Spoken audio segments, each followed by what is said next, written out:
performing industry. In that, even the best company, what would be a growth rate possible over the last 5 years?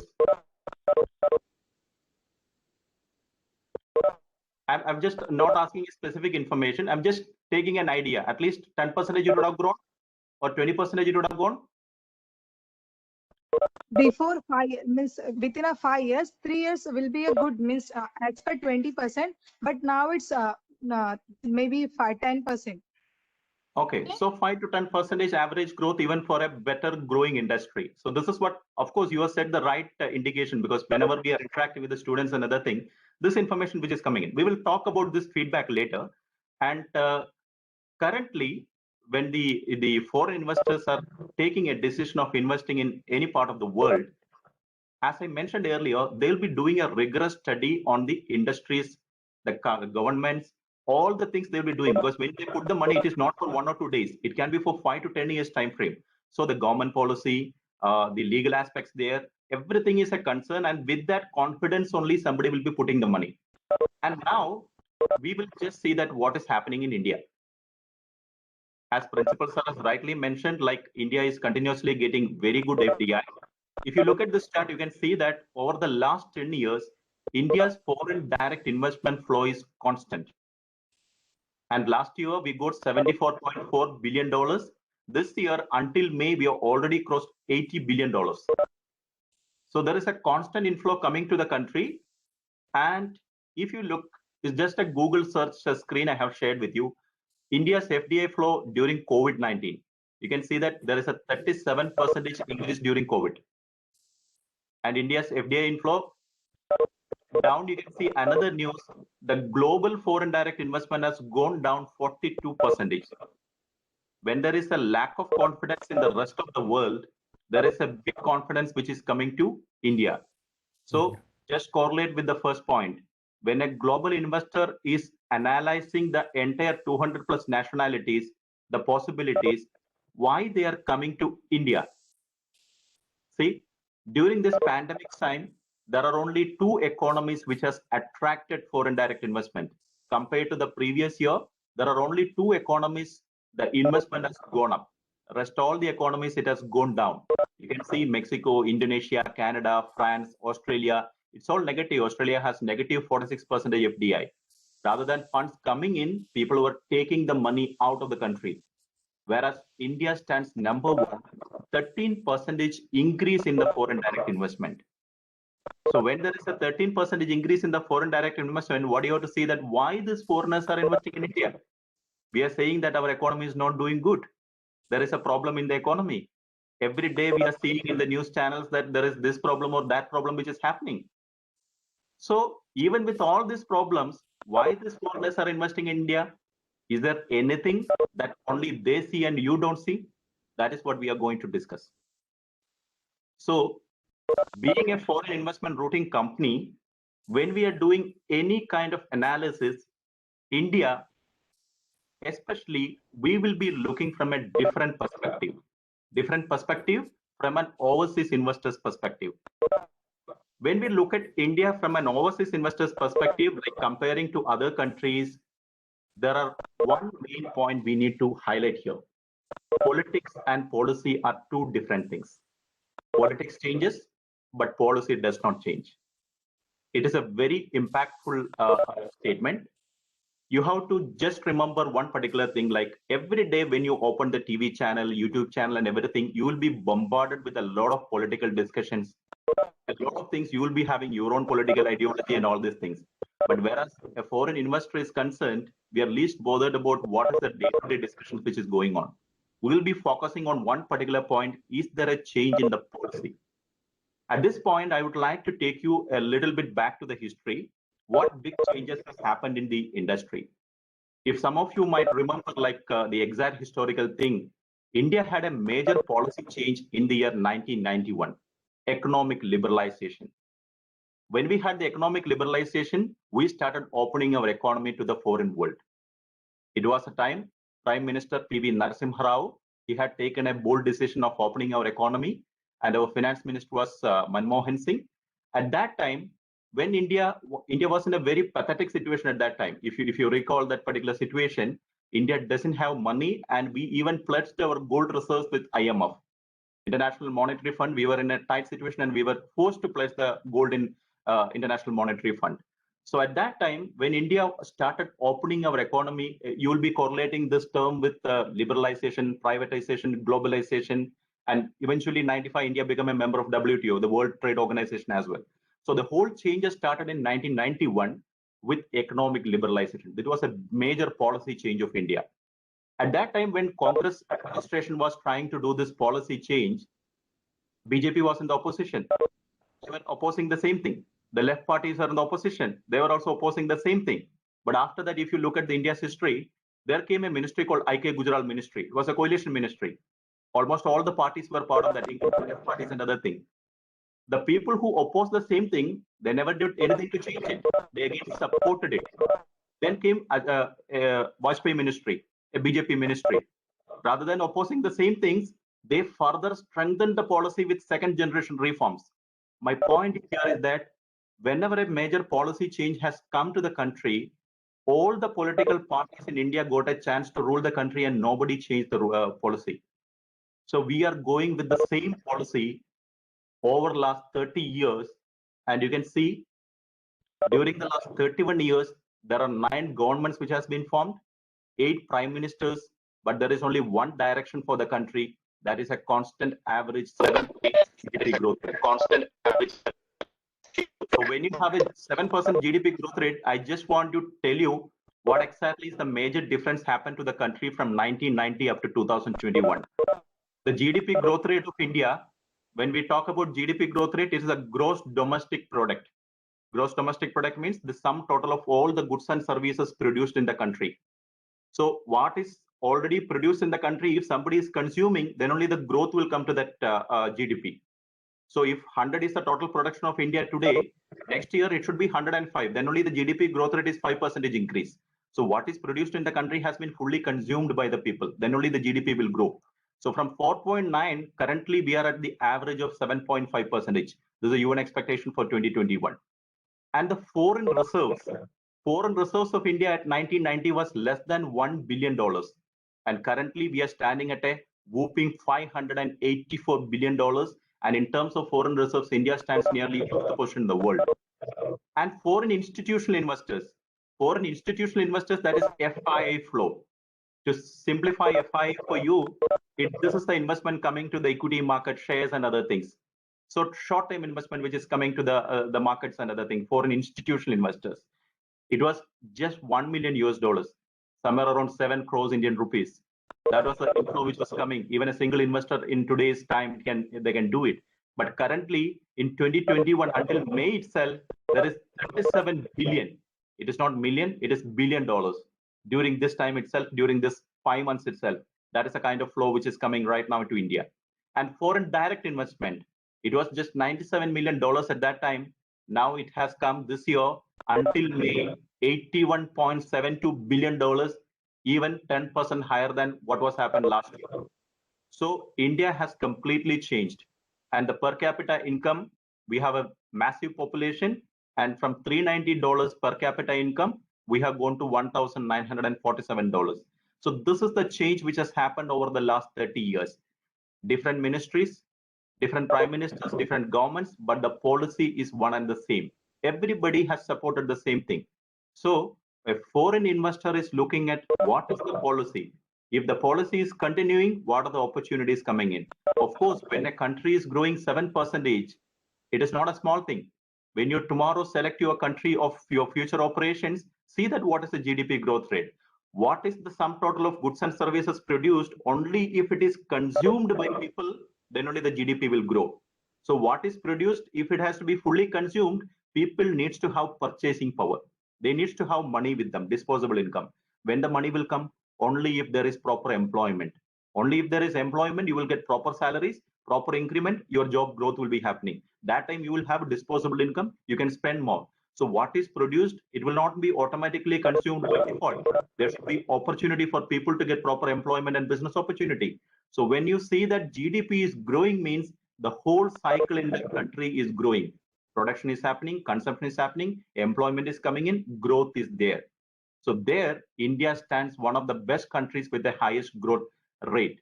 And now, with this backup, we have to see a couple of more points about India. Why these foreigners are pumping money and they are coming to India? Because as we mentioned, India is the world's second largest population, and each Indian state is worth a country. The total population of Uttar Pradesh, it is 166 million. It is more than the total population of Russian Federation. And it is almost equal to the population of Brazil. And Orissa has more population of Canada. Chhattisgarh has more population than the total population of Australia. I'll show you some other things right now. If we convert each of the Indian state by the population of other countries, India's map will be looking something like this. I hope you can see this. Kerala, the state of where I belong to, the population is equal to almost Canada, and Karnataka is almost equal to Italy. And you can see Tamil Nadu, it's almost Thailand. Then Egypt, Mexico. So for a foreign investor, when they are targeting India, 27 states, it is as good as targeting 27 countries in a single shot. Now you need to understand one more major point. India has recently taken a decision to introduce GST, which you all may be knowing because there is a lot of hot debate discussions that are happening there. But GST is going to change the complete landscape. Earlier in India, if you want to do a trade between Kerala and Karnataka, there is interstate taxes, octroi. There is a lot of border issues like to cross the border. There is a lot of taxes and restrictions was there. Now with GST, it is a common tax system which is there. There are certain teething troubles of implementation because we are a vast country. But the moment it is fully implemented, free trade is happening between each state in India. You have to just remember one thing. India can do free trade with China. India can do free trade with Europe. The European Union can do free trade in between them. But within our country, our states were not even permitted to do free trades, whereas our each state is more than a country's population. Right now, with the introduction of GST, when there is a free trade coming in, this is a massive opportunity rather than the European Union. So this is what the foreign investors are looking at, the opportunity. And with this opportunity, there is not a single Fortune 500 company who doesn't have operation in India. Everybody has come and set up their operation in India because going forward, there is a very big opportunity coming in India. And now we need to see that all this opportunity country-wise, we are see out of 200 countries, India stands number one in terms of foreign direct investment. It is coming in a better way. But we have to see that which are the industries which is attracting it, which are the sectors which is attracting it, and is there a real growth? Because over the period, this has already been coming in. Are we seeing a real growth? Whatever we are seeing in the media and other things, it is realistic. So here we have to see some more things. And Sinha sir, I just need to take a feedback from the students. Like they can just count it in their finger, this itself. How many industries are there in India? Just in a single second, what are the industries coming to their mind? What is the number of industries which is coming to their mind? How many industries will be there in India? Sinha sir? Yes, sir. Yes, sir. Yeah, I'll just put a message also, right? Okay. So I just want to take a feedback that what I was presenting, you were able to see it, right? Yes, sir. Yes, sir. Very much. Okay. So how many industries are there in India? Yes, dear participants, please respond. Because we are doing an industry connect. So first thing you have to know is that how many industries are there in India? Then only we can see that which are the progressing industries. Okay, I think maybe we can start with the number actually. Yeah. Maybe the numbers just then. The feedback. Yeah. Yes. How many sectors? How many sectors of industries? There is banking sector. There is pharmaceutical sector. Like that, how many is coming immediately to mind? Yeah. Major sectors. Yeah. Major sectors. I don't want the names. Like how many sectors? Like roughly, you can say. Okay, we'll just skip that part. Approximately the numbers maybe you can give. Okay. We are having something like 6. Yeah, because they're taking the feedback and in online it's a bit difficult. Maybe around 45 to 50, sir. Around 70. Exactly, 45 not to 70. We have in Bombay Stock Exchange itself, there are nearly 33, 34 sectors. Over 40 sectors are actively present in India. This is one of the biggest advantages because I am sitting in Dubai. It's a country where it's purely oil denominated economy. Now they are slowly changing. Whereas India, like a country, is not dependent on any particular sector. We are well diversified into nearly 40 sectors. So this is one of the biggest advantage because Saudi Arabia, even GCC countries, they were all predominantly oil denominated economies now trying to change because the wind is changing. But whereas a country like India, where there is ample opportunity for diversification, diversification means they will be getting enough opportunity in different sectors. So as a student, you have to see that how many sectors are there, and then you have to fine tune like which are the growing sectors in India, and in those growing sectors, which are the companies which is performing. As a student, that will give you much more better insight like how to really connect to the industry. We again go back to the flow of the presentation. We are saying identify the country which is attracting maximum FDI. Then you have to identify which are the sectors which is attracting. In that sectors, which are the companies which is taking the maximum benefit. Now, where you will get this information? Very easy. The right-hand picture you will be recollecting, at least some of you. It is a bull picture which resembles the stock market. Any country, the economic indicator is the stock market. In India, we have Bombay Stock Exchange, National Stock Exchange. People will be normally telling it is for the share trading. For the people who is investing money and doing the trading, it is for the share trading. But for you students, it is an information, abundance of information you will be getting from this thing. So in stock market, if you look at in India, India has one of the highest listed companies in the world, like Bombay Stock Exchange. There are 5,500 listed companies which is actively trading there. So those companies, the entire information is public information. Just by going to the websites itself, we will see that which are the sectors there and what is the growth which is happening to each sector. Sinha sir, I'm just taking a website to share and so that the students can also later refer it. So my presentation is not purely based on slides. Whatever information I am sharing you here, this is all public information. You can later stage go to the website and you can see it and you can do your own verification. So to analyze all these things, you only need one thing, it is common sense, nothing more than that. You don't need complex information, nothing of that sort. With normal common sense, anybody can do this analysis. So I'm just taking a website and telling you, like trying to show you like which are the industries. You can take any website in India like Money Control, Equity Master. There are many websites available. Just to give you an indication, because in the initial discussion when we started, we were asking a question like what is the best performing, which is the best performing industry in India, and what could be the approximate growth rate. I think, sir, this screen is visible. Sir, yes. Okay, now I'm trying to take over the last 5 years the same pharmaceutical sector, which I got the feedback that it is a highest growing industry. You can see in the screen sectors like airlines, aluminium, automobiles, auto ancillaries, banking, cement, chemicals. Is it visible? Yes, sir. Very much. Yeah. Okay. Now, if you take pharmaceutical industry,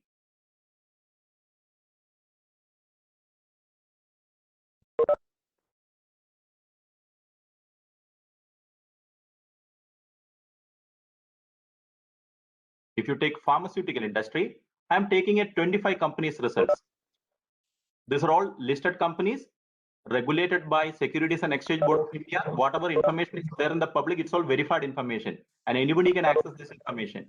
So during the 5 years in pharmaceutical industries, what is the kind of growth which has happened in India?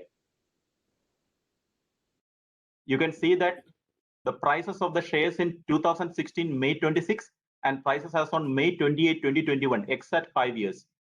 If you look at the first company, Orchid Pharma, it has grown up 3,664%. When we were discussing initially the maximum growth rate, what we were thinking in India, which is happening, 10%, 20%, 30%, but the real growth is more than 3,000%. We are talking about the first company, forget the first company and come to the 25th company. It has given a growth of 365% growth in pharma. Of course, you have selected one of the growing sector, but the real growth is much, much bigger. If over the 5 years time frame, if something is growing over 500 to 1,000%, if you have money, if you are an investor, will you go ahead and do the investment in that country? I'm not talking about the share market investment. I'm talking about that industry. If 25 top companies in that industry is performing more than 300%, that simply means there is industrial growth happening in the sector. This is what the foreigners are looking at. Let us take some other examples as well. Over the 5 years, the common things which we all use, food industry. I'm taking another 25 company result. India is a massive population, so food is one of the other best things. You can see the first company has grown 4,900%. We are talking about a pandemic situation where the markets are down. Every day in the media, we are getting negative news and everything, but this is the real thing which is happening in front of you.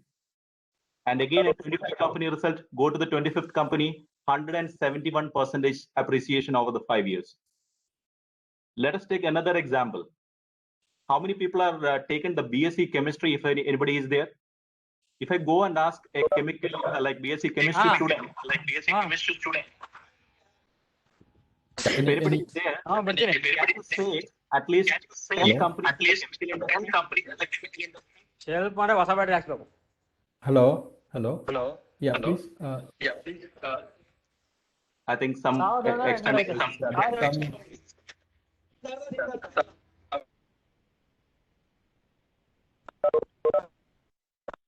Yeah, it's clear. So the industry connect means whichever industry you have taken the specialization. Say, for example, as I was mentioning, a BSc chemistry student, if you ask at least give me a list of 25 companies in chemical industry, it will be difficult for a student to tell the same thing, but you need to know chemical industry is one of the best performing industries in India. You can see the first company has grown over the 5 years 5,200%. As an industry sector, one of the big promising sector, even the 25th company has grown 427%. I can give you n number of examples like this. So what, as a student, what you need to do is take a break, make small groups, do an analysis, which are the sectors which is growing in India. If the sectors which is growing in India, if you're able to identify, you need to further fine tune which are the companies there. This is the first point of your industry connect. This is the real industry. This is the real thing which is happening there. Just because of this higher growth rate, companies, foreign companies are coming and investing. Now you have two choices.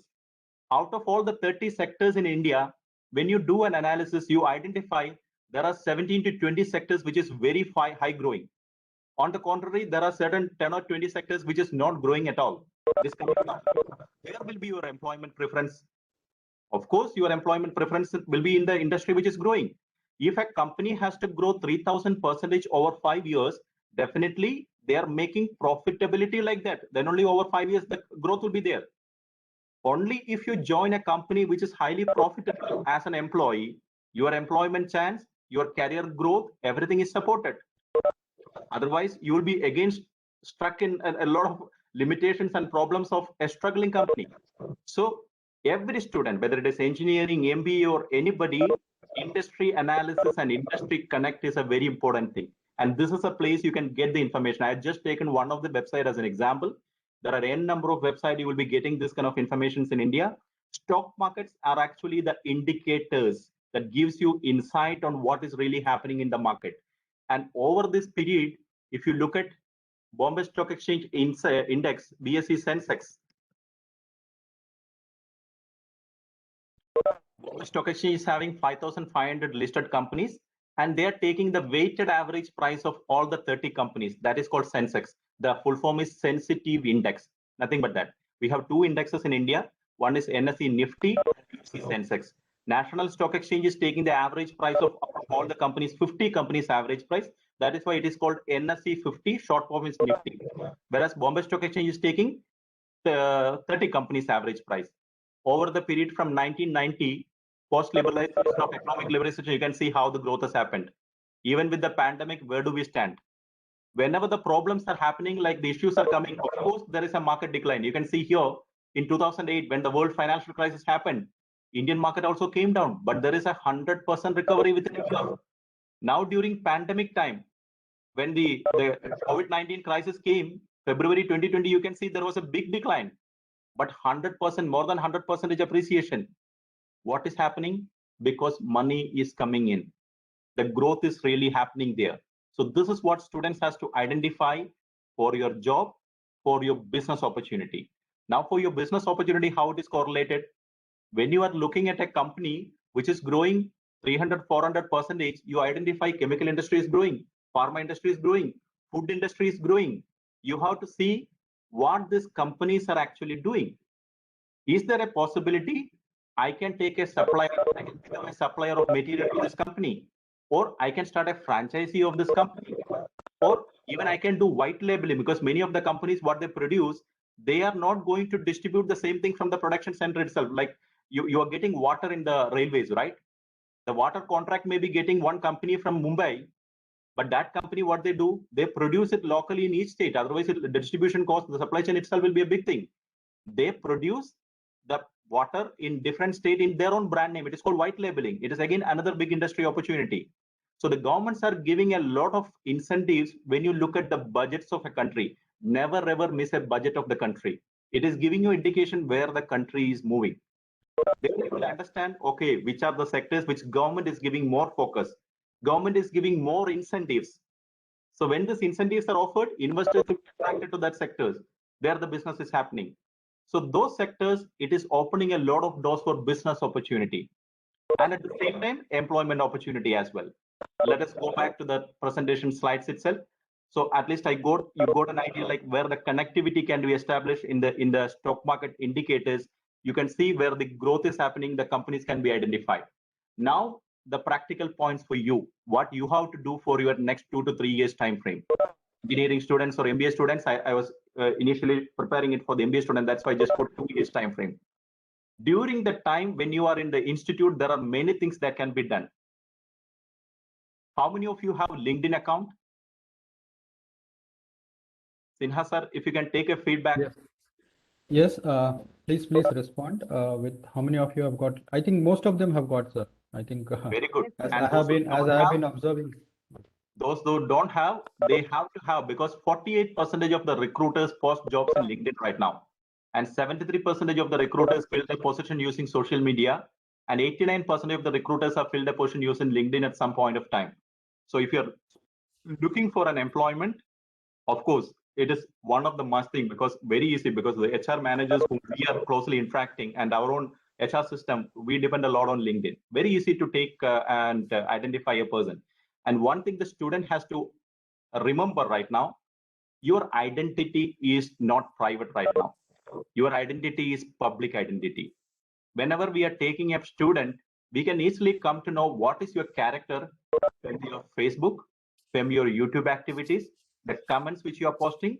So your identity is public. There are many instances where students has been rejected because of different kinds of comments they have posted in the social media. So the social media at one particular place, the HR right now, the systems are AI driven, artificial intelligence driven. They can take the information and they can clearly tell, okay, this is what is you. Whatever you mention in your CV, it is irrelevant right now, because from the social media, your character can be identified. So with that, companies can take informed decision whether this guy is suitable for us or not. So this is a disadvantage side, like you have to be careful. But at the same time, you can really brand your profile. How you can brand your profile for your desired industry, that is what you have to focus right now. How to connect and brand yourself in social media. You have to first of all identify the countries of your preference. You have to identify the industries of your preference. You have to identify the companies of your preference. You have to see that what these companies are doing. Then start blogs on your preferred industries and companies. You have to prepare presentation. You have to do industry visits. You have to do market statistics. Attend webinars which is connected, which is coming connected to this particular industries. When you do these things, automatically your social media is getting branded, making yourself feel that and others feel that you are having an industry connect.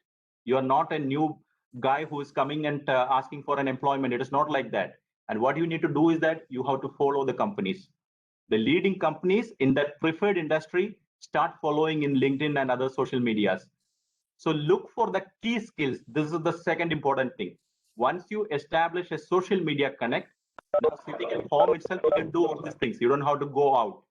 And many of the projects these companies are offering, that also you can do sitting at home itself. And you have to see that what are the skills they are asking. They are not asking like, I want an MBA graduate. Along with that particular thing, they will be asking certain key skills. These are the additional skills that we are looking at. So those skill set you have to take. And there are two types of skill sets coming in. One is very basic. Everybody should have communication, presentation, debate negotiation, new language, IT skills, driving, of course. And many of the officers, like, if whatever you do, MS Office is a must, and not about normal MS Office, advanced these things. You can take advanced courses in many ways. Sitting at home itself, you can improve your skills. These are very basic things. And added skill which is needed for the industries right now, it is artificial intelligence, blockchain, social media marketing. These are all things you can do sitting at home itself. For that, what you can depend, Government of India under the MHRD ministry, they have started something called Swayam. I think how many of the students have joined the Swayam, sir? If I get a feedback, or how many know about Swayam? Yes. Yes, sir, we downloaded. Yeah. I have, sir. In fact, in fact, we have a kind of orientation sometimes in some of the Very classes. good. Yes. Very good. Swayam is a very good platform, like upcoming latest skill set requirement of the industry.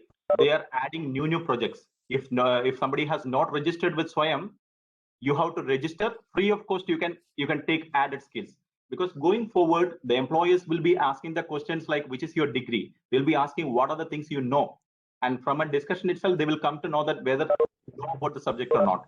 So this kind of skill upgradation courses will really help you. And one more thing, how many of you are registered with Google Digital Garage? Google Digital Garage is again another things which can help you in other ways. Just go to Google and type Google Digital Garage. There are a lot of online courses here. Free of cost, you can do it sitting at home itself, which will be supportive for your future employment and business purposes. Fundamentals of digital marketing.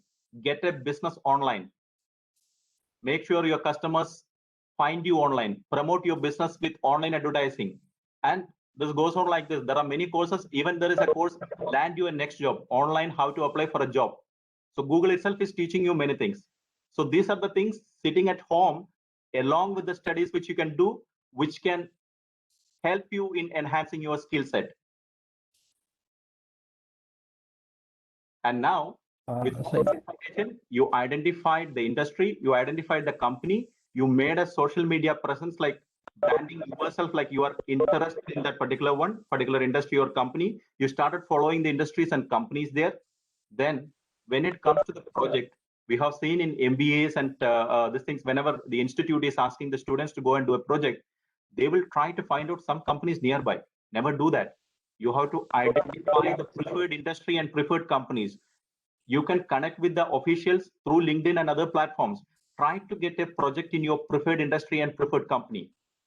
If that company is a growing company which you have identified, if you do a project there, you will clearly understand what are the skill set required to get in there. It can be for an employment, or if you're planning to start a business similar to that, because if that industry is growing, of course, it opens a lot of opportunity for business activity as well. But you have to be with them for some time to understand it. So to get in there, you need to utilize your project opportunities. So when your faculty is coming and telling you go and do the project, don't take it as something to penalize you. It is an opportunity given to you to go out and interact. That is a real visible industry connect. That only it is coming in. So rather than going with somebody else's recommendation, it should be your own choice. Identify your opportunity, your preferences, your passion, and select an industry to take a project. If you are going in this particular route and identifying a company and doing a project, you don't need to look for an employment later. You can easily find it in the same places itself, in the nearby companies itself. So that is the use of how you have to connect the industry, and you have to go forward. Now, coming back to the foreign direct investment, this can again help you in identifying which are the states in which you have to focus. This is the 2020 statistics. You can just Google and take it. These are all information I'm sharing for you to do a brainstorming. You can do your own analysis and taking. This is from the Ernst & Young report of 2020. Which are the major states which is getting the FDI, foreign direct investment? Which are the sectors which is coming in? So manufacturing, it is getting increased. Services, it is coming in a bigger way. And if you look at the state-wise, Maharashtra, Karnataka, Delhi, and Gujarat, they are taking a big chunk of foreign investment. And current year, whatever investment of 80 billion which has come, Gujarat is the leading one. So it changes in between, but these are the major states where it is coming in. So if you're looking like which country is getting maximum investment like that within India, since India is getting FDI, you have to again fine tune which are the states which is getting the maximum FDI. So those are the places where the money is coming in, upcoming opportunities are coming in. So then you can go and fine tune which are the sectors it is attracting. There you can see that who are the existing companies, and in that existing companies, who are the high growth companies. If you are able to do a project or an industry connect like this, of course, business, employment, everything is set. You can go ahead like that. Now, a summary. Industry connect, what you can do, identifying your preferred industry, connect to the company's officials via LinkedIn, social media, do the projects in your preferred industry, acquire additional skills in your preferred industry for the job of business, brand yourself in social media with industry related aspects. Please remember the political informations or the fight which you are going to do, it is no way going to help you in the future because it's out there once it is created. And one more information, I was surprised to hear from a matrimony company back in India. Even for your marriage, when you are giving a matrimony application, they are now tracking your Google Analytics. Like wherever you have visited with your mobile, they can easily come to know that, okay, last 2 years, these are the places you have visited. Because Google is asking you, how was this restaurant, how was this thing? You'll be easily clicking on these things and even that data is stored. They will come to know that which are the pubs you have visited, which are the bars you have visited, which are the places you have visited. So your identity is public. Even for getting married, this is very important. So an employer will be double cautious because while taking an employee, they need to get a return on investment from the employee. So they will be double cautious, and these things, they don't have to put their brain. Artificial intelligence is doing the analysis. They will clearly come to know what you are doing and what is your choice, what is your interest, and what are the things which you don't like. So in a teamwork environment, a lot of things, many employees has got rejected just because of the social media's wrong activities. So make yourself branded with your industry focus. That will help you to connect to the industry. For that, look where the money is flowing. And another major things, digital India. Digital India is one of the major things we can support you in many ways because across the globe, things are going digital. Whatever you do, it is all digital. Saving investment, socializing, study, selection, selling, spending, seeing, whatever it is, everything is digital. So give more focus to the digital aspects. I'm glad to see that you have MBA and engineering together. Your skill sets can be correlated.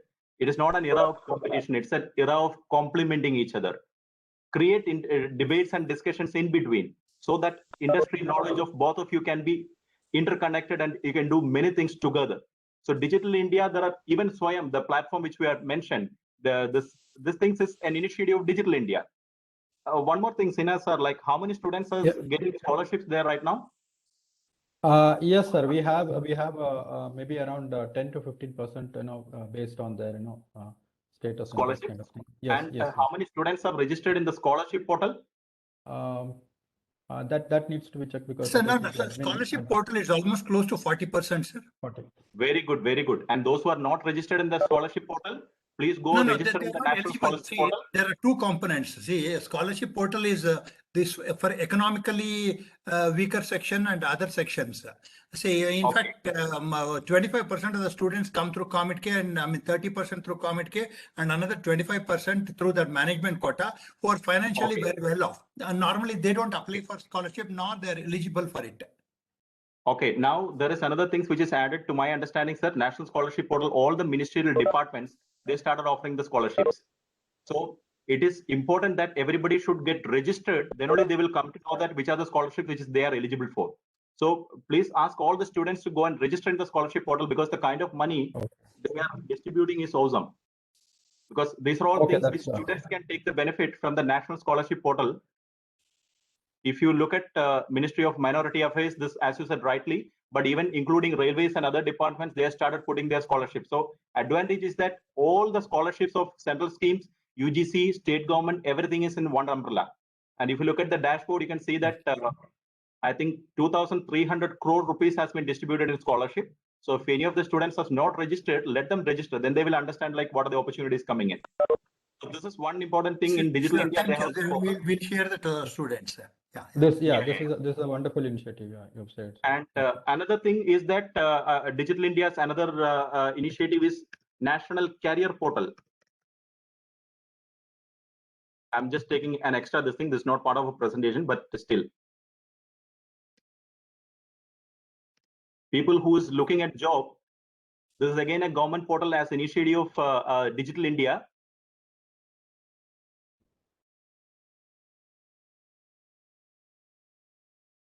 It's National Career Services, the all employment opportunities state-wise, it is summarized in a single portal. So if you look at, you can see that state-wise, what are the vacancies there? Haryana, Himachal Pradesh, Jammu and Kashmir. So please ask the students to go and register here as well, because these are the initiatives which is taken by the government to support the students. So from a student's perspective, this also will be helpful for them. It's National Career Portal. So Digital India, you need to take the maximum benefit. What we discussed is from the government initiative sides and other things, but for employment, business, you have to take one more information. Most of the unicorns are digitally driven. If you look at globally, unicorns, we normally say the companies which is having an asset valuation of more than $1 billion. You can see majority of the top unicorns, they're digitally connected. So if there is an entrepreneurial mindset in your students, of course, they have to look at the digital drive. And one important thing you have to note here is that you can see that which are the countries dominating in this unicorn, like the new initiative, new setups and other things. United States, China, of course, third is India. So the top 30 companies, they are taking the lead. And going forward, it's a very important information that the digital sector, you will be having a lot of opportunities coming in for business. So let's hope that out of these students, there'll be some unicorns coming from India, Bangalore as well. So that is another possibility. And now, before we conclude, the market is looking for opportunities. At the same time, this is a report from the survey of World Economic Forum. It is saying which is that jobs which is increasing demand and decreasing demand. So the kind of data analytics, AI, machine learning, big data specialists, these are the things it is having high demand. Students has to increase the skill, irrespective of any sector. They have to increase the skills in these sectors, which will make them employable. And there is a decreasing demand, like typical things which machines can replace, these are all coming down. And top skills like analytical thinking, innovations and other things, this is coming in another way. And most important thing, there are certain pro skills. Now, many of the companies, they are offering employment and the workers are sitting at home and doing this work currently. Going forward, what will happen, if you have multiple skills, you can offer your employment to multiple companies because your skill set is there. Companies are reducing the staff strength and other things, but at the same time, if students can acquire additional skill, you can offer your services globally. Because when it is 8 o'clock in India or it is night in India, there is other economies which is open at that time. If it's requiring a skill, so you can offer your skill to multiple companies. That is the kind of opportunity which is coming in. So the technology advancement and other things are opening doors for you. Make yourself skilled. This is what it is needed for you. And for engineering students, there is a big opportunity coming for the STEM professionals. STEM professionals is the summary of the science, technology, engineering, and mathematics. And if they are interested, like what they can do is that there are certain groups and other things which is supporting the STEM professionals. A growing demand is coming there. If you just search it in Google itself, we can see that STEM professionals, there are certain standard organizations coming in, like the globe.ie, one of the example. If you're not registered, just try registering and try to explore the opportunity. It's a global worldwide science and education program. A lot of opportunities are coming in. Don't see that it's a small website because it is the program is sponsored by NASA. So there are a lot of initiatives coming in this sector, and you can see the employment searches STEM professional, because especially engineering students, mathematics, science, everything comes together. So for them, it is one of the things you can really target. These are all the things which is connecting you to the industry, sitting at home itself. So to summarize, whatever we have discussed, identify where the money is flowing. That is the first point. That will give you an early bird advantage of identifying where the growth is coming in. With that, try to identify which are the countries which is attracting it. Of course, currently we are in India and we have the upper hand, like we already receiving it. Try to identify which are the sectors which is getting it, which are the companies getting it. If you are able to identify these things, your industry connect point starts. Try to do a branding for yourself in the social media, connect with the companies, try to do the projects in those companies and those sectors which you are interested in, get connected to them. This can be used for your employment, and new job opportunities, and at the same time, new business opportunities as well. This is the whole point I just want to convey today. Sinha sir, hope I'm clear. Yeah. If there is any question, I'm glad to take it. Wonderful, wonderful, sir. Actually, we started off with how the country is really doing well. In fact, you have opened the eyes of many people here. We have close to almost 300 people here who are participating in this particular webinar.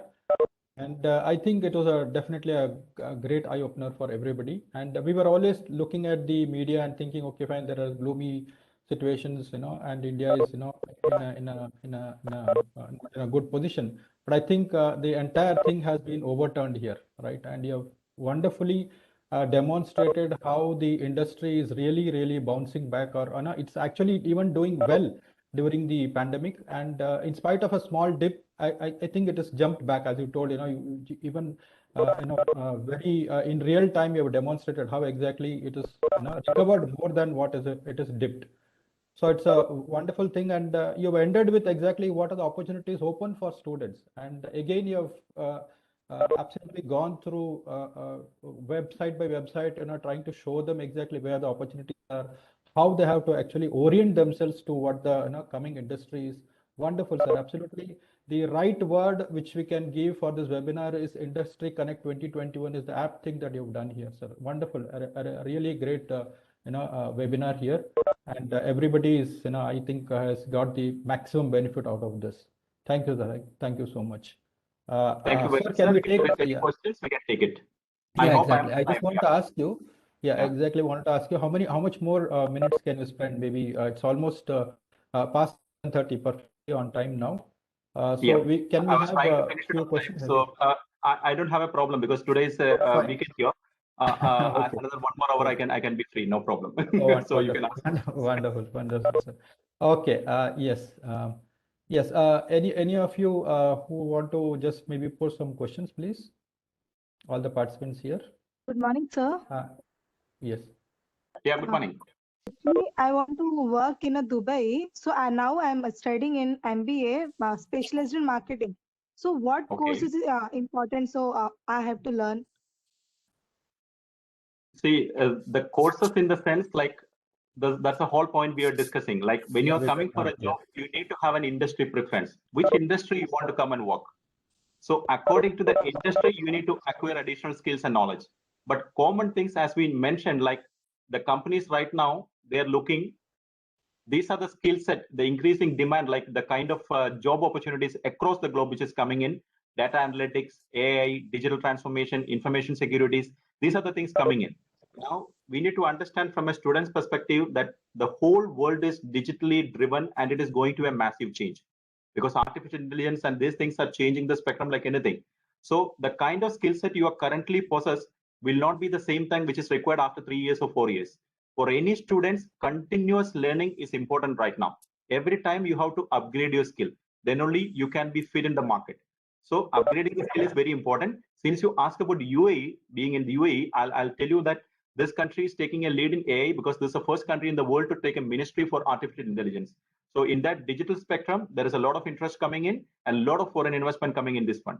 And if you're looking for oil industry opportunities, no, because this economy is moving forward from oil to non-oil economy. So non-oil sector is the key driver right now. So in non-oil sector, what are the opportunity sectors if you're able to identify? Technology is the number one. Then financial services. These two sectors will be growing like this along with tourism. So these are the sectors generally which is having the opportunity here. But you have to see first how the benefit is coming in because the whole purpose of doing the business, the presentation here, where the money is flowing, rather than UAE, the money is flowing to India. So the opportunities are coming in there. So just see the comparison and take an informed decision. Yeah. In fact, as you told, there are so many countries in India, right? Within the states itself, she can choose, right? She can have very good opportunities. Of course, And again, in this GCC year, countries, Saudi Arabia has put more than $2 billion in India. They're one of the foreign direct investors. They're coming and investing in India. UAE is investing in India massive $700 million for food corridor. It's coming in. So all these countries are coming and putting the money in India. So the development is happening there. Yes, sir. Yes, sir. Thank you, Okay. sir. Yeah. Anybody else, please? You can also type your answers in the Q&A Sir, I have section, to, sir. and then we'll take it up. Yes. So I have a question, sir. Yeah, please continue. Please continue. So my question is, how do you look the India by considering two major industries like hospitality and the tourism, sir? See, hospitality and tourism industry right now, because of the pandemic situation, there is a decline which has happened. But at the same time, you have to look another way. The tourism which is happening in India, more than 60-70% of the tourism is domestic tourism. The foreign tourism is yet to be explored. It is a long way to go for India. So the growth opportunity is very much high. But at the same time, the real opportunity is domestic tourism, our own people visiting our nearby states and nearby tourism opportunities. So in that sector, it is a highly growing sector, but post-pandemic only you will see the visible growth there. Because currently that is one of the sector which has got the maximum hit. Because of the restriction, that industry will be having a hit. But you can create a lot of technology innovation possibilities are there in that particular sector, because many of India's areas are totally unexplored for foreign tourism. So when we say that 60-70% is domestic tourism and remaining only is coming in, there are certain countries in the world which is 100% dependent on foreign tourism, and those economies are doing very good. So India has the potential. The only thing is that we are just opening up. So that is an industry which is getting opening up for the global world. Yes. Can we move on to the next question? I hope it is answered. Anybody? You can also put your questions in the Q&A section.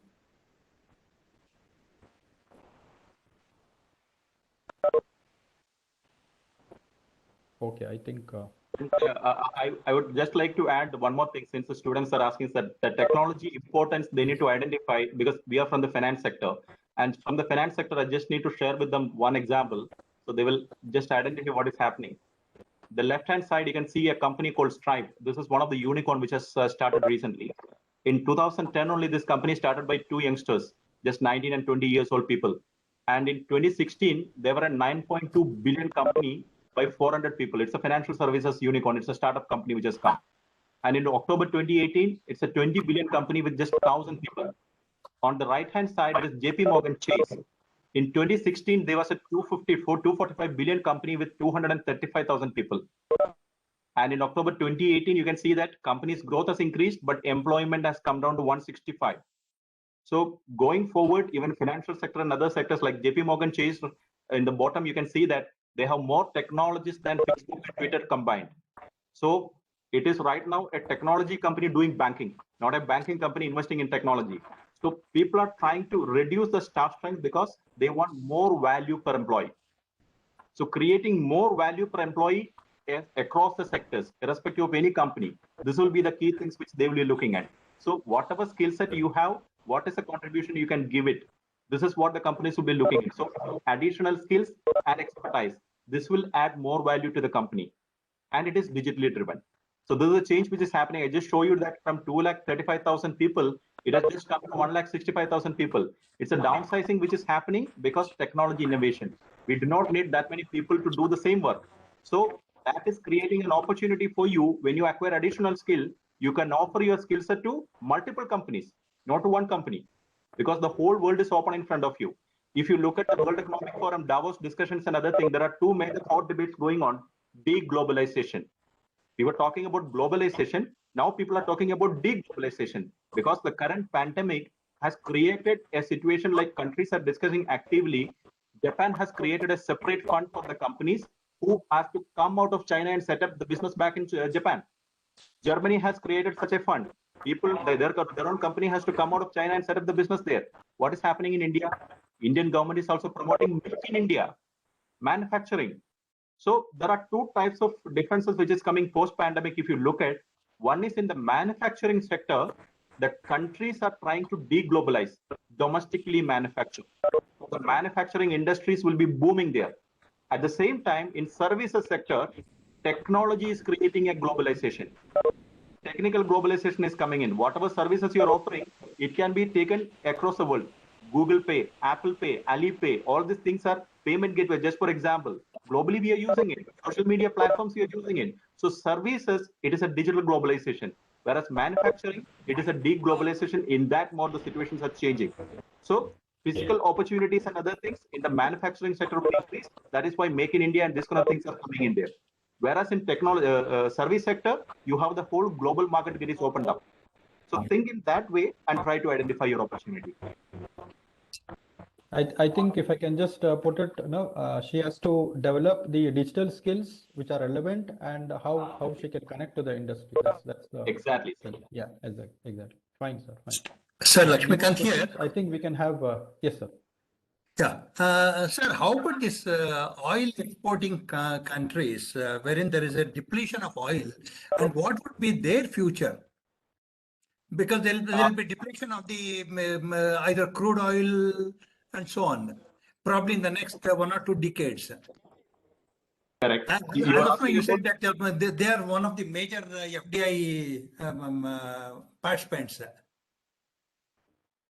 You're asking about the oil exporting countries or oil importing countries? Oil exporting countries, because they have abundant oil and gradually there'll be a depletion, isn't it?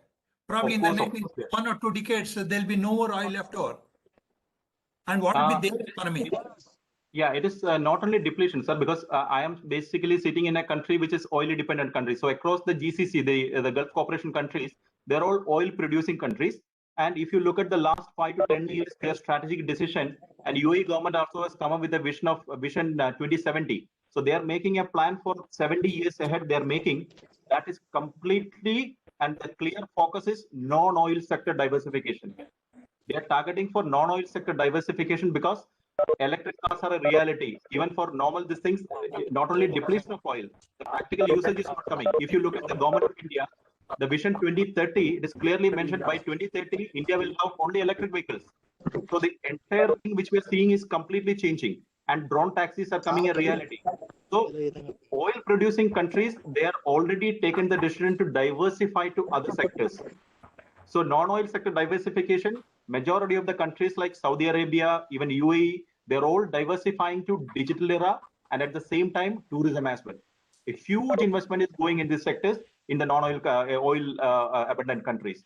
And even Saudi has started even the gold exploration as well recently, because oil is coming down. They started the gold mining things. They started on the other hand. Whereas the countries like India, where oil importing countries, one side our oil import cost will come down, which will support them in our balance of payment. And at the same time, when we are digitally transforming to the electric vehicles and these kind of things, dependency on oil will come down. So that will be a double boost for. Whereas oil producing countries, it's a challenging time. That is why they are trying to diversify to non-oil sector diversification. The buzzword is non-oil sector diversification right now in all these parts. Right, sir. Thank you. Okay. I think we will take one more last question, sir. There's a question which says, being an MBA student, right? Do you think it is easy to work in field of data science and AI, machine learning, as it is technically based? As long as you have the passion, absolutely there is no problem, because anything can be learned by you, because you are much more informed right now. And all these things, it is in just a click of a mouse itself, you will be getting all the information. There are a lot of experts who is available online. You can teach you much advanced things. So sitting at home itself, the technical skills can be learned. And being in Bangalore, it is one of the hub of technology. You will be getting a chance to interact with a lot of professionals. A lot of international companies, professionals, and all these people are there. So if you have a real passion, that is the only thing I'll be mentioning. If you have a real passion, there is absolutely no problem. Nothing can stop you. Okay, I think opportunity is very high. Yeah. So one advantage is this digital era. By virtual meeting, in fact, we have been seeing a specialist in this field yourself. In fact, we would have been much more happier if we would have had offline, so that we could have really felicitated you. In fact, we would have been blessed, really, in that sense. So this is again an advantage of digital, and I hope you all have invested your 1.5 hours time right now. I hope your investment was not a waste. Oh, definitely not, sir. Absolutely. I want every one of them to encash with it. Okay. Definitely. So thank you very much for giving me an opportunity. It's great interacting with all of you. Thank you very much, Geeta Madam. Thank you very much, Principal Sir. I would, Sir. yeah. Yes, sir. Sir. Just a second. I would now request our HOD, Dr. Geeta Madam, to propose a vote of thanks, please. Yes, sir. It's really a honor and privilege, sir. I should say, Anoop, sir, your session was really. I think I'm audible, sir. Yes, Yes, madam. Yes, madam. Very clear. Very Yes, clear. sir. Very clear. Yes, sir. So, Anoop, sir, it was really an engaging session, and you're so well versed in the sphere of business, and then we can see that you know the technology landscape very well, and like almost you know about so many things in business as well as the session was really interesting even for engineering students. So, I really deem a great privilege in proposing vote of thanks. First and foremost, sir, I would like to express my heartfelt thanks to esteemed resource person, Mr. Anoop, sir, for his inspiring presence and insightful thoughts shared. Sir, thank you so much for the valuable time. I can say on behalf of all the participants, I can say that the time spent was really worth it. Every moment that, every piece of knowledge and information that you shared is quite useful. This webinar wouldn't have been possible without the support and guidance of our honorable principal. So I express a deep sense of gratitude and thanks to you, sir, for all the support extended. I would like to extend my special thanks to Vice Principal, Dr. C. Nandini, and then our Dr. Chitra Devi ma'am, and Dean Architecture, HODs of Engineering Departments for their unconditional support and cooperation. My sincere thanks to all my colleagues for their contribution and support. I also wish to thank and appreciate moderator Professor Simha sir for steering the event with precision. Special thanks to Professor. Yes, it's our pleasure having you here. So special thanks to Professor Vishwanath sir of ECE department and Mr. Ramesh of MBA second semester for the support and contribution. In fact, Mr. Ramesh referred Anoop sir. So I wholeheartedly thank you, Mr. Ramesh, for this. Finally, I wish to convey my heartfelt thanks to all others who have sincerely contributed directly or indirectly to the success of this program. And I think when we express gratitude, we should not forget that the highest appreciation is always not just in words, but to live by them. With this note, I conclude and wish you all a great day. Stay home, stay safe. Anoop sir, thank you once again. Thank you very much. Thank you. Yeah, I think this webinar would be incomplete without thanking our dynamic HOD, Dr. Geeta Madam. It is the brainchild of her, and she has entirely given the entire guidance and made us work on this particular thing. And it is a wonderful opportunity, Madam. Thank you for providing us this. Thank you once again. It's my pleasure. Yeah, thank you. Thank you. Stay safe. Thank you very much. Okay. Thank you. So, good day to all. Thank you, Anoop sir. I request Geeta Madam to, in future, once again, to have one more session with Anoop sir, so that the other students who are not able to log in today are should be really benefited. Definitely. And in fact, it would be more appropriate for the pre-final year students, because they are looking for job opportunities, which field to select and so on. I hope sure, sir. Sure, sir. Thank you. Available probably in the next 6 months or so. Once when the final year, the pre-final year students come to final year, that is sometime in the month of August or September. I think, sure, sir. With your support. Do let me know. It'll be a pleasure. I think that time maybe as per your wish, maybe we can meet offline also, sir. Of course, not a problem. Yes, sir. You please comment, definitely. So now, when you come to India, when you come to Bangalore, please be our guest. We'll be really honored. Yeah, we have companies in India, so we often travel. Just because of the pandemic, we are just holding it. So whenever next time